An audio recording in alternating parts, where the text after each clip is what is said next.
ॐ भूर्भुवः स्वः तत्सवितुर्वरेण्यं भर्गो देवस्य धीमहि धियो यो नः प्रचोदयात्। जय श्री राम मेरे सनातनी बंधु। आइए इस सनातन रूपी वृक्ष के जड़ों को सिंचित करें और इसे पुष्पित और पल्लवित करें और इसे इतना विराट और शक्तिशाली बना दें कि हमारे आने वाले वंशज अपने पूर्वजों पर गर्व कर सकें तथा विधर्मियों से अपनी रक्षा भी कर सकें। ये विधर्मी शक्तियाँ हजारों वर्ष से हमारी सभ्यता और संस्कृति को नष्ट करने का अथक प्रयास कर रही हैं। पिछले अंक में हम लोगों ने अध्ययन किया कि श्री रामचंद्र जी अश्वमेघ यज्ञ करते हैं। वहाँ सीता जी को बुलाया जाता है और उनके पतिव्रता होने की शपथ दिलाई जाती है। इसके पश्चात वो पृथ्वी से अनुरोध करती हैं और पृथ्वी से सिंहासन अवतरित होता है और उसमें वो बैठकर सीता जी रसातल में प्रवेश कर जाती हैं। सीता जी के रसातल में प्रवेश करने के पश्चात सारे अयोध्यावासी दुखी होते हैं, रामचंद्र जी भी बहुत दुखी होते हैं। इसके पश्चात फिर वो अयोध्या वापस अपने यज्ञ को समाप्त करके लौटते हैं। इस अंक में हम लोग उत्तरकांड के 100, 101 और 102 सर्ग का अध्ययन करेंगे। श्री रामचंद्र जी अयोध्या में अपना राजकाज संभालते हैं। तभी एक दिन की बात है कि भरत के मामा कैकेयी प्रदेश के राजा, जिनका नाम युधाचित है, उनके द्वारा एक तेजस्वी ब्रह्मर्षि जिनका नाम गार्गेय है, उनको कुछ संदेश के साथ श्री रामचंद्र जी के दरबार में भेजते हैं। जब श्री रामचंद्र जी को यह जानकारी मिलती है कि उनके मामा युधाचित के द्वारा ऋषि गार्गेय को कुछ संदेश देकर भेजा गया है, तो वो स्वयं उनका स्वागत करते हैं और राज दरबार में उन्हें आसन से सुशोभित करते हैं। और उसके पश्चात फिर वो गार्गेय ऋषि से उनके आने का प्रयोजन पूछते हैं और यह पूछते हैं कि उनके मामा युधाचित ने उनके लिए क्या संदेश भेजा है। इस पर गार्गेय ऋषि उन्हें बताते हैं कि सिंधु नदी के किनारे एक गंधर्व प्रदेश है। वो बताते हैं कि वो गंधर्व प्रदेश जो है वो एक सुंदर प्रदेश है और इसलिए वो श्री रामचंद्र जी को बोलते हैं कि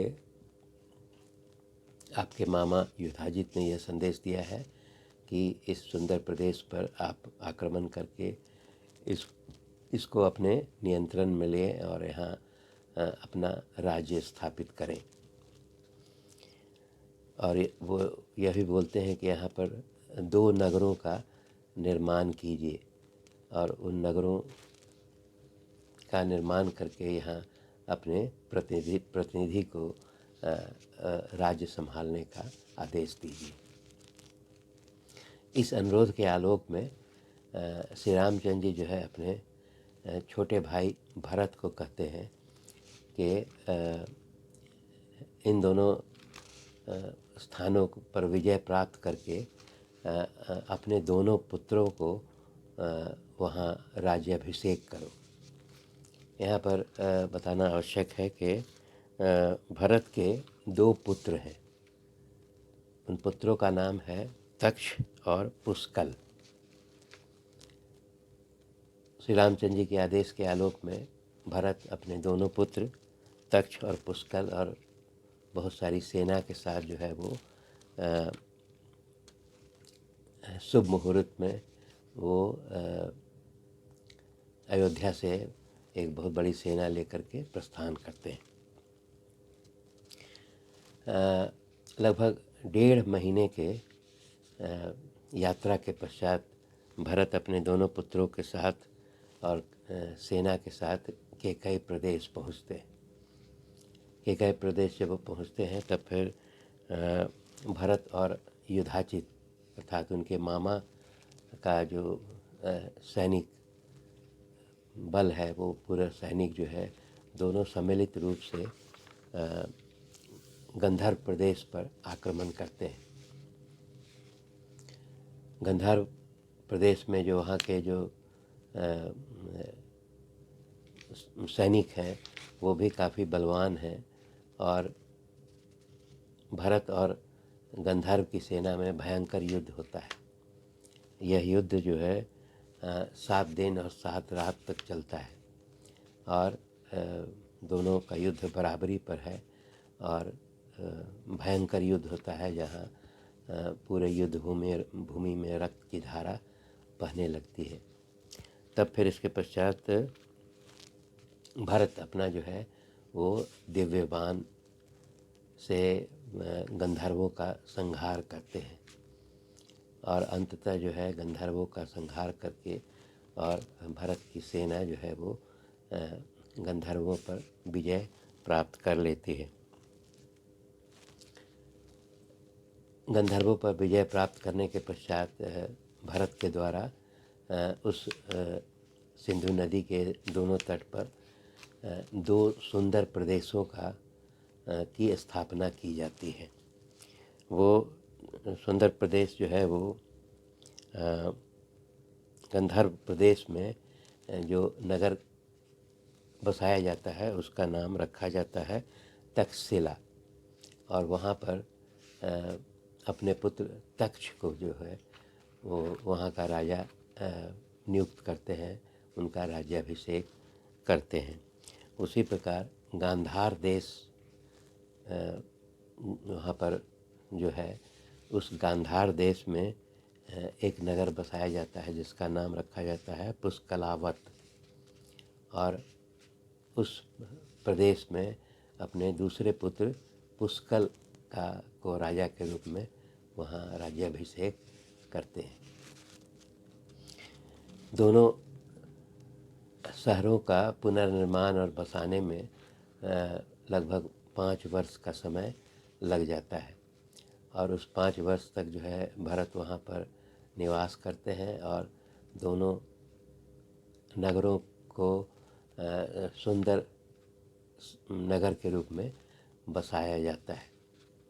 जब पूर्ण रूप से वो दोनों शहर बस जाते हैं तब फिर भरत जो है वो वहाँ से प्रस्थान करके और अयोध्या वापस लौट जाते हैं। अयोध्या लौट करके श्री रामचंद्र जी को अपने दोनों पुत्र के राज्याभिषेक के बारे में बताते हैं। श्री रामचंद्र जी दोनों के राज्याभिषेक की सूचना सुनकर बहुत प्रसन्न होते हैं और उसके पश्चात वो लक्ष्मण और भरत से कहते हैं कि अब मैं चाहता हूँ कि लक्ष्मण के दोनों पुत्र जिसका नाम अंगद है और चंद्रकेतु, उन दोनों के लिए भी एक नया शहर का निर्माण करके मैं उन दोनों को भी वहाँ का राजा के रूप में राज्याभिषेक करूं। श्री रामचंद्र जी के इतना कहने के पश्चात भरत श्री रामचंद्र जी को बताते हैं कि कारुपथ नाम का एक प्रदेश है, वो बहुत सुंदर है और वो बताते हैं कि यहाँ पर 2 नगरों का निर्माण किया जा सकता है। इसके पश्चात जो है वो श्री रामचंद्र जी के द्वारा आदेश दिया जाता है कि वहाँ पर भी 2 सुंदर नगरों की स्थापना की जाए और लक्ष्मण के दोनों पुत्रों को वहाँ राजा के रूप में राज्याभिषेक किया जाए। इसके पश्चात वहाँ 2 नगरों का निर्माण किया जाता है उस कारुपथ नाम के प्रदेश में। तो पहला जो है वो चंद्रकांत नाम का प्रदेश वहाँ पर निर्माण किया जाता है, जहाँ लक्ष्मण के पुत्र चंद्रकेतु को वहाँ के राजा के रूप में राज्याभिषेक किया जाता है।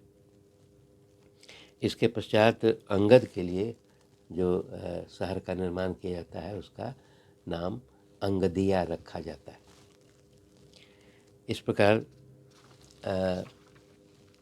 लक्ष्मण के दोनों पुत्रों को भी अलग अलग प्रदेशों में राजा के रूप में उनका राज्याभिषेक कर दिया जाता है।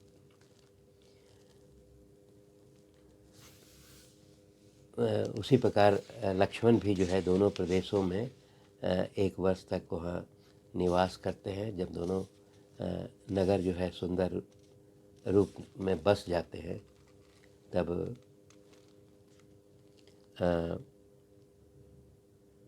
भरत और लक्ष्मण जो है दोनों अयोध्या वापस लौट जाते हैं। दोनों भाइयों का, भरत और लक्ष्मण का, श्री रामचंद्र जी के से बहुत स्नेह है, इसलिए दोनों जो है अयोध्या वापस आकर के श्री रामचंद्र जी के साथ मिल कर के अयोध्या से पूरे राज्य का संचालन करने में श्री रामचंद्र जी की मदद करते हैं। इस प्रकार जो है दोनों भाई भरत और लक्ष्मण ये पूरे राज्य में भ्रमण करके श्री रामचंद्र जी को राज्य काज के संचालन में मदद करते हैं। धन्यवाद।